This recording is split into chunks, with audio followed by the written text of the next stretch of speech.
નમસ્કાર, હું ચેતન પવાર, જિલ્લા સમાજ કલ્યાણ અધિકારી જુનાગઢ. આજે પ્રગતિ શાળા પ્રવેશોત્સવ અને કન્યા કેળવણી મહોત્સવ 2026માં ડોક્ટર આંબેડકર નગર પ્રાથમિક શાળા ગુજરાતી અને અંગ્રેજી માધ્યમમાં ઉપસ્થિત છું. સરકારે નક્કી કરેલા નિર્ધારિત સમયપત્રક પ્રમાણે અહીંયા પ્રવેશોત્સવ અને કન્યા કેળવણી મહોત્સવનો ખૂબ જ સરસ આયોજન કરવામાં આવ્યું છે અને બાળકોનો પ્રવેશ ખૂબ જ સરસ રીતે કરવામાં આવ્યો છે અને શાળાની મુલાકાત પણ અમે કરી છે. સરકારે જે નક્કી કરેલા ધારાધોરણો છે એ શાળા પૂર્ણ કરે છે. કમ્પ્યુટર લેબ, લાઇબ્રેરી, વિજ્ઞાન ટેકનોલોજી અને સ્માર્ટ ક્લાસનો ઉપયોગ ખૂબ જ સરસ રીતે આ શાળા કરે છે. એટલા માટે આ શાળાને ખૂબ અભિનંદન આપું છું અને ગુજરાત સરકારની આ યોજના જે શાળાને ખૂબ જ સશક્ત બનાવે છે એના માટે હું સરકારશ્રીનો પણ ખૂબ આભાર માનું છું. મારું નામ ભાવિશાબેન રૂપારેલિયા. હું ડોક્ટર આંબેડકર નગર પ્રાથમિક શાળામાં આસિસ્ટન્ટ શિક્ષક તરીકે ફરજ બજાવું છું. આજ રોજ તારીખ 24/6/2026ના દિવસે અમારી શાળામાં પ્રગતિનો પ્રવેશ ઉત્સવ કાર્યક્રમનું આયોજન હતું, જેમાં માનનીય સમાજ કલ્યાણ અધિકારી સાહેબ શ્રી ઉપસ્થિત રહ્યા હતા અને અમે આંગણવાડી, બાલવાટિકા અને ધોરણ 1 ના બાળકોને પ્રવેશ આપ્યો છે. તેમજ બેક ટુ સ્કૂલ એટલે કે ડ્રોપ આઉટ બાળકનો પણ શાળામાં પ્રવેશ કરાવેલ છે અને સાહેબશ્રીએ શાળાને નિરીક્ષણ કર્યું, શાળાના ખૂબ વખાણ કર્યા અને શાળામાં થતી દરેક પ્રવૃત્તિ નિહાળી અને બાળકોને ખૂબ જ સરસ પ્રેરણા મળે એવું માર્ગદર્શન પૂરું પાડેલ છે.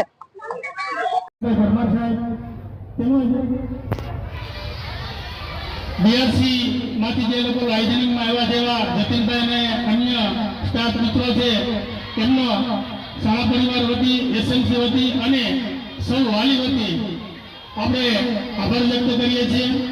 સાહેબે જે કીધું છે એના મુખ્ય અંશો આપણે જોઈએ છે કે હવે આપણે જવાબદારી છે. સરકારે આપણને અહીંયા સુધી પહોંચાડી દીધા, આટલી બધી વસ્તુ આપી દીધી. કારણ કે 2012 થી અહીંયા જમણ કપલ છે ત્યાં કંઈ હતું જ નહીં. અહીંયા નડિયા ઘટતા તો પણ લોકો અહીંથી ઉતારી જતા બાજુવાળા. એવી પરિસ્થિતિની અંદર સરસ મજાની બિલ્ડિંગ બની છે અને ધીરે ધીરે ગુણવત્તા માટે થઈને શિક્ષણ અત્યારે આપણે આપી રહ્યા છીએ. તો તમારી સાથે જે આપણે માર્ગદર્શન એનું આપણે બધા જ છે ફોલોઅપ કરશું અને સાહેબનો આપણે આભાર વ્યક્ત કરશું. અસ્તુ. પ્રગતિના પ્રવેશોત્સવ નિમિત્તે જ્યારે નાના ભૂલકાઓ શાળાના પગથિયે પગ મૂકી રહ્યા છે ત્યારે શિક્ષણ વિશે 2 શબ્દો કહેવાનું સૌભાગ્ય મળ્યું છે. શિક્ષણ એ માત્ર ચોપડી, પેન્સિલ કે પરીક્ષા નથી, એ અંધારામાંથી અજવાળા તરફ જવાની સફર છે. એક બાળક ભણે એટલે માત્ર એનું નહીં, આખા કુટુંબનું ભવિષ્ય બદલાય. કલામે કહ્યું છે, સપના એ નથી જે ઊંઘમાં આવે, સપના એ છે જે તમને ઊંઘવા નથી. અને આ બધા સપનાને પૂરા કરવાનો પહેલો દરવાજો એટલે શાળા. કન્યા કેળવણી એ સાચી પ્રગતિ છે. જૂના જમાનામાં કહેવાતું કે દીકરી તો પારકી થાપણ, પાંચે દીકરીએ સાબિત કરી દીધું છે કે દીકરો થાપણ નહીં, આખા ઘરનો આધારસ્તંભ છે. એક દીકરો ભણે એટલે માત્ર એક દીકરો ભણે એટલે એક વ્યક્તિ ભણે અને એક દીકરી ભણે એટલે 2 કુટુંબ ભણે. દીકરીઓ કાલે માતા બનશે અને માતા એ બાળકની પહેલી ગુરુ હોય છે. આજે આપણી દીકરીઓ ચાંદ પર જઈ રહી છે, ફાઇટર પ્લેન ઉડાવી રહી છે, કલેક્ટર બની રહી છે. આ બધું શક્ય બન્યું માત્ર કેળવણીના કારણે. સરકાર પણ બેટી બચાવો બેટી પઢાઓ, મફત શિક્ષણ, સાયકલ સહાય, શિષ્યવૃત્તિ જેવી અનેક યોજનાઓ દ્વારા દીકરીઓને આગળ લાવી રહી છે. આદરણીય આચાર્યશ્રી, શિક્ષકની તથા મારા પ્રિય મિત્રો, નમસ્કાર. આજનો મારો વિષય છે વ્યસન મુક્તિ. આજકાલ મોટાભાગના યુવાનો વ્યસન તરફ ઝૂકી રહ્યા છે. આપણા દેશનું ઉજ્જવળ ભવિષ્ય એવા યુવાનો ખરાબ વ્યસન શીખીને પોતાના ભવિષ્ય સાથે રમત રમી રહ્યા છે. માદક દ્રવ્યોનો દુરુપયોગ ભારતના પવનની જેમ ફેલાઈ રહ્યો છે અને ઘણા લોકોનું જીવન બરબાદ કરી રહ્યો છે. સિગરેટના દરેક પેકેટ પર, દરેક સિગરેટ પર સિગરેટ પીવી સ્વાસ્થ્ય માટે હાનિકારક છે. આવું છાપેલ હોવા છતાં આજનો માનવી તે ખાય છે.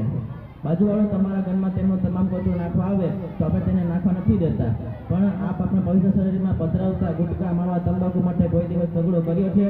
શરાબ જેવા કેફી પીણા તમારા શરીરમાં દાખલ કર્યા બાદ તમારા સંબંધીએ ના પાડતા તેને છોડ્યા છે ખરા? ભલે મોત આવી જતું હોય અને આતળેથી વહેલા વિદાય થઈ જવું પડે, પણ ગુટકા તો બંધ નહીં જ કરવું, દારૂ તો નહીં જ છોડવું, સિગરેટ તો બંધ નહીં જ કરવું.